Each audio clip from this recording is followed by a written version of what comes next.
ಗರ್ಭಿಣಿಯೊಬ್ಬರು ನೇಣು ಬಿಗಿದು ಆತ್ಮಹತ್ಯೆ ಮಾಡಿಕೊಂಡಿರುವ ಘಟನೆ ಪುತ್ತೂರು ನಗರದ ಹೊರವಲಯದ ಚಿಕ್ಕಪುತ್ತೂರು ಎಂಬಲ್ಲಿ ನಿನ್ನೆ ತಡರಾತ್ರಿ ನಡೆದಿದೆ. 7 ತಿಂಗಳ ಗರ್ಭಿಣಿ ರೇಷ್ಮಾ ಆತ್ಮಹತ್ಯೆಗೆ ಶರಣಾದವರು.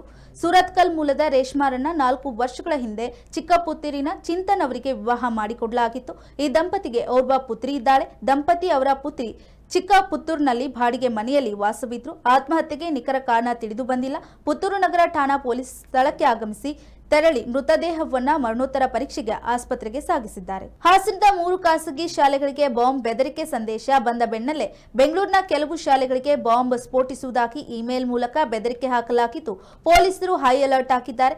ಶಾಲೆಗಳಿಗೆ ಭೇಟಿ ನೀಡಿ ಪರಿಶೀಲನೆಯನ್ನ ನಡೆಸಿದ್ದಾರೆ.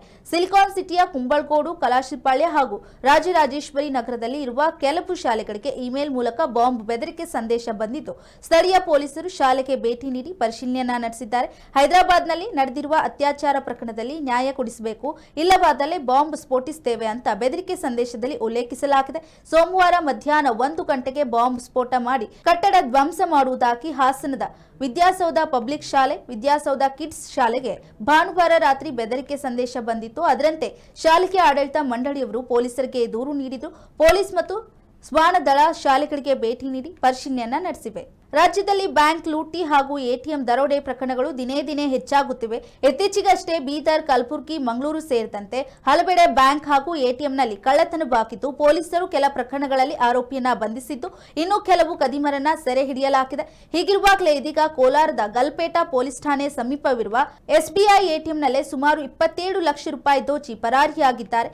ವಿಚಾರ ತಿಳಿದ ಕೂಡಲೇ ಕೋಲಾರ ಎಸ್ಪಿ ನಿಖಿಲ್ ಸೇರಿದಂತೆ ಬೆರಳಚ್ಚು ತಜ್ಞರು ಹಾಗೂ ಶ್ವಾನದಳ ಭೇಟಿ ನೀಡಿ ಪರಿಶೀಲನೆ ನಡೆಸಿದ್ದಾರೆ.